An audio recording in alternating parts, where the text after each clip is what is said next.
Hi, I'm glad you could join me. This is Gary Zacharias, and you're listening to the Apologist Bookshelf. I'm going back for another look at a book that I have done a couple of podcasts on in the past. I love this series. It's called The Politically Incorrect Guide to Something, whatever it is, the PIG series, which is kind of funny. So they have a pig as their emblem on the front here. So Politically Incorrect Guide to the Bible. It says, you think you know the Bible, but did you know recent archaeological discoveries confirm the historical accuracy of many Bible stories? The Bible made modern science possible. Biblical laws paved the way for democracy and limited government. The Bible promotes human freedom. The enemies of the Bible are enemies of true reason and tolerance. Well, those are kind of surprising things, huh? Well, I'd like to do the very first chapter, titled, Why Do the Heathens Rage? And I like the way the book is organized, too. It tells you at the very beginning the big picture of what they're going to talk about in the chapter. By the way, the author is Robert Hutchinson, so I'll let you know something about him. He's written on a lot of religious issues. He studied philosophy as an undergrad, moved to Israel to study Hebrew, got an MA in biblical studies from Fuller Theological Seminary. So he's got an interesting background. Anyway, the first chapter does what every chapter does. They give you a big picture idea. So this one starts off saying, contrary to what anti-religious secularists assert, far more lives have been snuffed out throughout history by faith-hating fanatics than by religious believers. So I think that's interesting to say. All right, so he starts with all of these people that are frothing against Christianity these days. It said Penn and Teller. Okay, so they've come out with some things. I say they, it's Penn that does all the talking.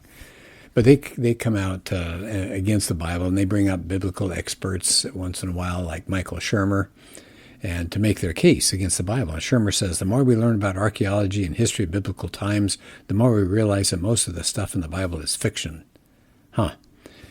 Then he said, these atheist assaults on the Bible are now commonplace in public schools, universities, the media, and even some elite seminaries. That's really sad, isn't it? Our younger kids who haven't really studied this kind of stuff are being hit with this, and they don't know. There's the professor up in the front, or the teacher, and he or she is the symbol of authority telling them this sort of stuff. Hutchinson said, it wouldn't be so bad to have these attacks on the Bible if they were really new, but it said they're just repeating allegations that have been around for 1,800 years. So I think that's something to keep in mind. People are not coming up with something new against the Bible. It's been said before, and there's certainly been plenty of good answers, but nobody wants to hear those. So they started off, they said the Bible wasn't exactly a raging bestseller when it was first published. A little bit after Jesus' death, said the Romans didn't like the Jews to begin with. They thought they were barbaric and primitive. By 70 A.D., they'd stomped Jerusalem and just scattered the Jews, put something like a million people to death. And then when Christianity came on the scene, that was viewed as even worse than Judaism. It was a bizarre cult. It was some kind of Jewish fanatic who had started it. He stirred up trouble, and then his followers were supposed to be meeting secretly, and they ate human flesh and drank human blood. That was the word that went around. And there were rumors of immorality and orgies. They would call each other brother and sister. How bizarre is that? Then it said their holy book. It said, wow. It said Romans weren't interested in the Christian Bible. It said a lot of people just saw them as the scriptures as just a ragtag collection of strange laws and folk tales and badly written letters and biographies. Didn't have great literary style. Didn't follow the rules of rhetoric.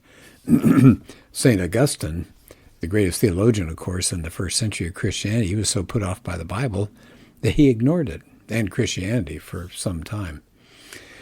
Okay, so it said there have been all sorts of Christian apologists writing books by the dozens attempting to present rational answers to Bible difficulties. And here, I like this. He lists some of the ways that people have attacked the Bible, and there are plenty of good responses to these. And this book isn't going to cover all of them, but you might think about that sometime. If you have friends that challenge the Bible, there are plenty of good books that you can pick up that will present rational answers to these so-called difficulties. You can email me if you want a list of them sometime gary.zacharias@gmail.com. Okay, so here's some of the things that Christian apologists have to deal with: alleged historical or scientific contradictions, historical inaccuracies, textual variants. Boy, Bart Ehrman's gotten big on that, textual variants. In other words, the manuscripts don't always say the same thing word for word, so he sees that as a huge problem. It's not, but this isn't the time to get into that. Apparent misquotations or erroneous citations of biblical texts by later authors and so on. He says, sometimes these inconsistencies and errors, he said, are really little more than misunderstanding by what people say when they say the Bible is inspired. Christians and Jews don't mean that the Bible was dictated by God the way Muhammad says the Quran was dictated.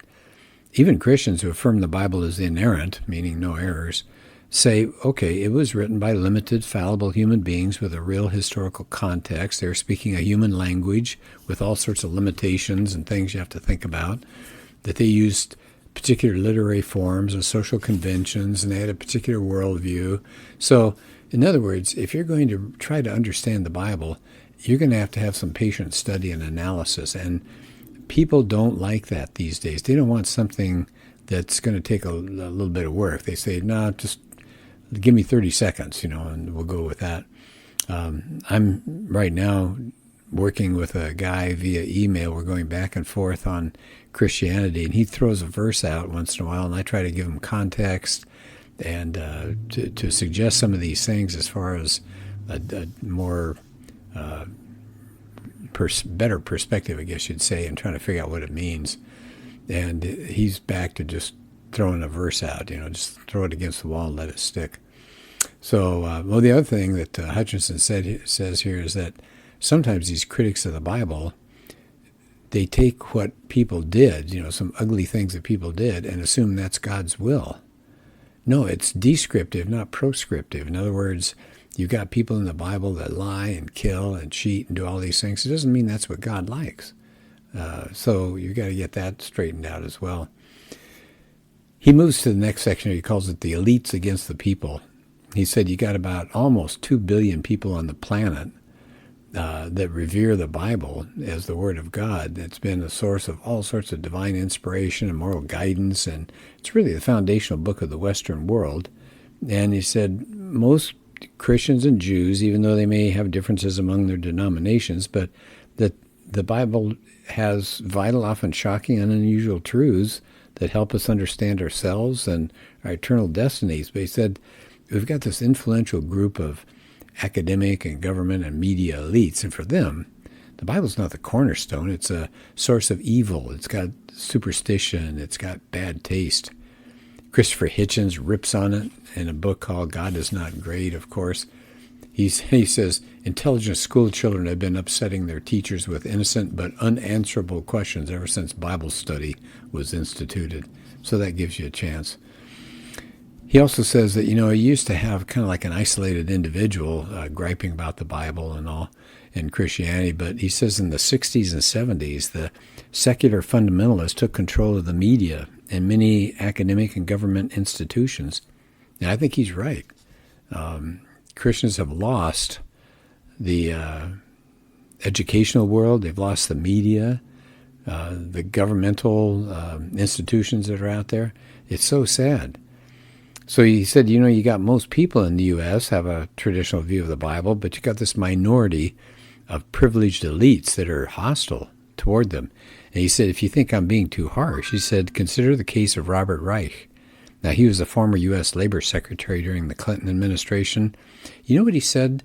The greatest danger that we face in the 21st century? Now, think of the list of things that would be the most dangerous for us to face. Terrorism? No. Epidemic disease? No. Poverty or famine? No. War? No. What did Reich say the worst thing that we have to face, the greatest danger? Religious belief. He says this is Reich talking now, the underlying battle, he said the great conflict is going to be between modern civilization and anti-modernists. And guess who the anti-modernists are? Yeah, that's us, Christians. So he said terrorism will disrupt and destroy lives, but terrorism itself is not the only danger we face. So he says these are the people we need to worry about. He said you've got American universities and newspapers full of neo-Marxists and all their espousing all sorts of beliefs. Timothy Shortle is a professor of sociology at City University of New York's Brooklyn College. Here's what he had to say. Religion without fanaticism is a logical impossibility.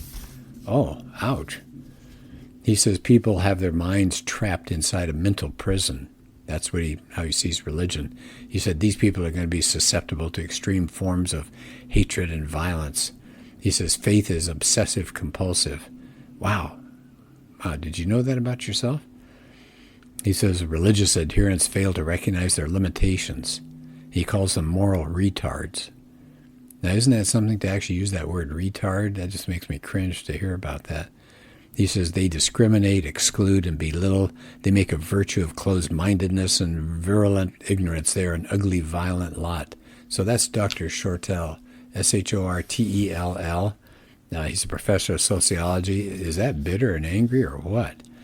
And, of course, not far behind him is Richard Dawkins. He said, if you oppose evolutionary dogma, he said that comes from an exceedingly retarded, primitive version of religion. He says that's an epidemic in the U.S. right now. Media beliefs. I can remember this one. In the early 1990s, there was a quote from the Washington Post that said that religious people were, quote, largely poor, uneducated, and easy to command. Oh, can I read that one again?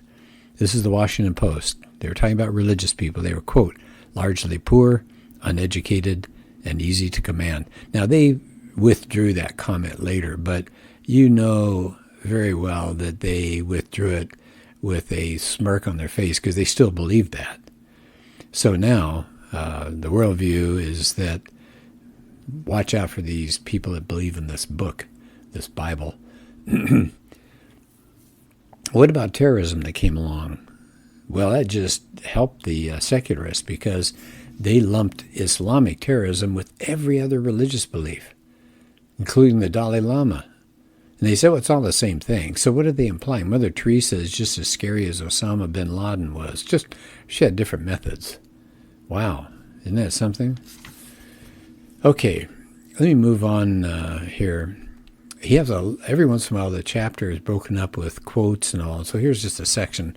The Bible in American History, Part 1. He has a quote here from Patrick Henry. The Bible is worth all other books which have ever been printed. George Washington. It's impossible to rightly govern the world without God and Bible. Wow. And then here's maybe my favorite, John Adams. Our Constitution was made only for moral and religious people. So great is my veneration of the Bible that the earlier my children begin to read, the more confident will be my hope that they will prove useful citizens in their country and respectful members of society. So he says, I venerate the Bible so much. I want my kids reading this, and it'll turn them into useful citizens. But that comment at the beginning, our Constitution was made only for moral and religious people. I mean, think about this. If you take the restraints away from people and suggest to them that there's no God, there's no point to life, do whatever you want, look out for number one, don't worry about other people, then you can't govern yourself. You're going to run amok. And he says our Constitution was made for moral and religious people, people who realize there were limits and dangers in trying to just run your own life. So I like what Adams had to say here. Well, the heart of this chapter is this next section. Religion, he says, is this the greatest danger to world peace? He says, think again. He said, we've been assured over and over with the death of God that we could set up a rational society, would make the world into a utopia. Well, what's happened when God has been taken out over the years? The French Revolution, how'd that turn out? Terrible. How about Nazism and communism? They got rid of God. How'd that work out? Terrible. He says far more lives have been snuffed out by faith-hating fanatics than by religious believers. And he goes through things like the Spanish Inquisition and the witch hunts and things like that. He said they don't compare at all. By the way, the statistics show that those two items, the Inquisition and witch hunts, that very small numbers of people died.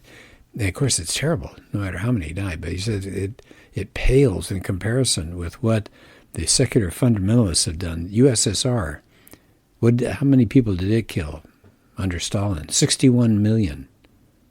How about Communist China? 35 million. Mao's army, over 3 million. Nazi Germany, 20 million. And on and on and on. It says that doesn't include the people killed in the wars that these anti-Christian states started. Like 25 million soldiers died in World War II. He said there are people that get lined up against brick walls and shot just because they believe in God. He said this is done by these rational, more scientific social planners of Russia and China or other places, just awful. So it says war wasn't the most deadly evil to affect humanity in the 20th century. Government was, and not just any government, but atheistic government. He said, if you have a government that's freed of any kind of moral restraint, if they believe the ends justify the means, if they scoff at the idea that they would ever have to answer to a power higher than themselves, well, why wouldn't you do what you could? Carry out mass murder if it helps your scientific social aims. Yeah. So he ends the chapter by saying it was the arrogant belief in the absolute power of the state. Of course, that's not what the Bible teaches, but it's that led to these horrors and these regimes. They felt that there were no moral limits whatsoever. And it's a reminder of what Dostoevsky said, if God is dead, all things are permitted. That's exactly right. You take God out of the picture there. If he's dead, do whatever you want, whatever you can get away with. So he says, a century of firsthand bloody experience with this rational atheism, he said, has proven that it's atheism, not the Bible or religious belief, that's the greatest danger to world peace. So I'll end on that. And again, this is a politically incorrect guide to the Bible. I like the whole series. They got some wonderful books in this series. But this is a good one. And still around, so I'm sure you could find a copy someplace. Well, thanks, and have a good rest of your day.